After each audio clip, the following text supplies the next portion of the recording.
Hello everyone, welcome back to Pharma Behan. Today we are starting antimicrobial drugs. What is the peptidoglycan? So the bacterial cell wall is mainly made up of the substance called peptidoglycan. Let us break the word. Peptido means amino acids, glycan means the sugar chains. So the sugar is a backbone, peptide is helping in the cross-linking. So the two most important sugars are the NAM and the NAG.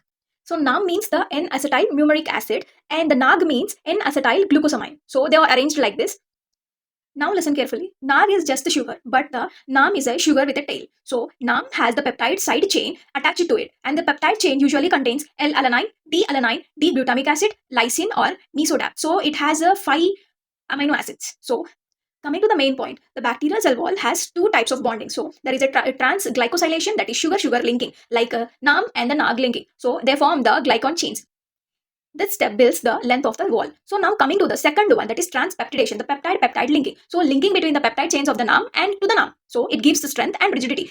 Think of it as the cementing the bricks. So the most important lines like transglycolation is for length and the transpeptidation is for the strength. Now here comes the enzyme you must remember for your life, that is penicillin binding proteins. The penicillin binding proteins are the enzymes that carry out the transpeptidation, that is cross-linking of the peptide chains. So this will strengthen the bacterial cell wall. So without the PPBs, there will be no cross-linking, there will be a weak cell wall. So where do beta lactams act? Now everything connects. Beta lactam antibiotics do not affect the NAM, do not affect the NAM formation, do not affect the synthesis of the sugar. They specifically inhibit the transpeptidation. So by binding to the PPBs.